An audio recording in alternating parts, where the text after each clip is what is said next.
ভাই, চলে এলাম। হ্যাঁ, কিন্তু আপনি এখানে কখন এলেন মুগ্ধ? এই তো চলে এলাম। কিন্তু আপনি তো এই কিছুক্ষণ আগেও সবাইকে পানি আর বিস্কুট খাওয়াচ্ছিলেন।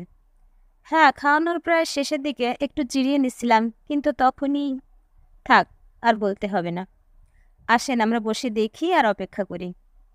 কাঁদছেন কেন সাইদ ভাই? আপনি তো কি সাহসী বীর! বাংলার মানুষ যতদিন বাঁচবে আপনার শিরদাঁড়া সোজা করা, বুক পেতে দেওয়া সাহসী বেশ কোনো দিন ভুলবে না।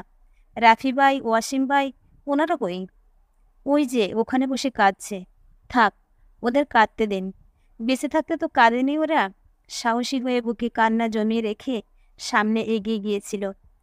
ওই যে দেখেন সৈকত আসছে। ওর দুটো বোন অঝরে কাঁদছে। আর সৈকতের পেছনে হৃদয় দাঁড়িয়ে। হৃদয়ের বাবা মায়ের কষ্ট দেখে আর সহ্য হচ্ছে না। জানেন, হৃদয় যেদিন চট্টগ্রাম বিশ্ববিদ্যালয়ে ভর্তি হতে আসে, তখন ওর বাবার সামর্থ্য ছিল না ছেলের হাতে কিছু টাকা গুঁজে দেওয়ার। তখন তিনি শুধু ব্যর্থতার লজ্জায় কাঁদছিলেন। তখন তার মা কিভাবে কার কাছ থেকে কিছু টাকা এনে ছেলের হাতে গুঁজে দেন, আর সাথে দেন বুকে জমিয়ে রাখা আদরটুকু। কি ভরসাই না ছিল ছেলের প্রতি। একদিন ছেলে তাদের অভাব দূর করবে। ওই যে দেখেন, পেছনে পেছনে আরেকজন ফরহান ফয়াজকে দেখেন। কি তরতাজা একটা সাহসী ছেলে, বীর দর্পে এগিয়ে আসছে। কিন্তু ফারহানের আম্মু, মানে আন্টির জন্য ভীষণ খারাপ লাগছে। উনি এখন পাগল প্রায়, কোমায় আছেন। জানে না কেমন করে বাঁচবেন একমাত্র সন্তানকে হারিয়ে। চুপ করেন সাইদ ভাই, আর নিতে পারছি না। কেমন আছেন সাইদ ভাই, মুগ্ধ ভাই আপনারা? তুমি তামিম না? হ্যাঁ তাই তো। তুমিও এতটুকুন হয়ে রাজপথে নেমেছিলে? হ্যাঁ, ওই যে দেখেন শান্ত ভাইয়া, ইরফান ভাই, রাকিব ভাই, হাসান ভাই সহ আরও কতজন আসছে আপনাদের সাথে এক হতে। দেখেন একটি ছেলের গায়ে গুলি লাগলো। সাথের ছেলেটি ওকে কাঁধে নিয়ে দৌড়াচ্ছে, কিন্তু পারছে না, কারণ ওর পিঠেও যে গুলি লেগেছে। আহ, আর বলো না, কষ্টে বুক ফেটে যাচ্ছে। আরে, ওটা দীপ্ত দে, আর পেছনে রৌদ্র সেন না?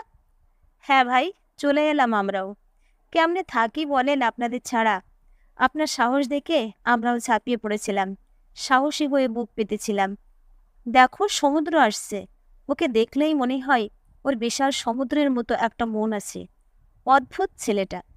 ছেলেটা পুরোটাই একটা কলিজা। কি ব্যাপার, এখানে এত ছোট বাচ্চা মেয়েটা কে? ও কেন এখানে এলো? কিভাবে এলো? ও তো কোনো অধিকার আদায় রাজপথে নামেনি। বাচ্চা মেয়েটা আমাদের রিয়ামণি। মেয়েটি ছাদে গেছিল হেলিকপ্টার দেখতে। ওখান থেকেই নাকি গুলি ছোড়া হয়।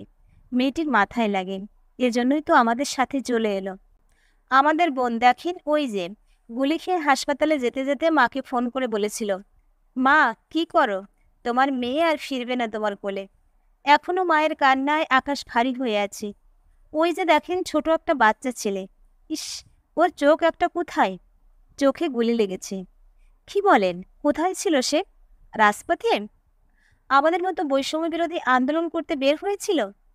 না, আমির বাসায় ছিল। জানালার ধারে দাঁড়িয়ে তাণ্ডব দেখছিল। একটা গুলি এসে লাগে ওর চোখে, আর বের হয় মগজ ভেদ করে। জানেন, ওর রক্তের দাগগুলি ওর খেলনা পুতুল, বই, খাতায় ছড়িয়ে ছিটিয়ে আছে। ওর বাবা সেগুলো মোছেনি, স্মৃতি করে রেখেছেন।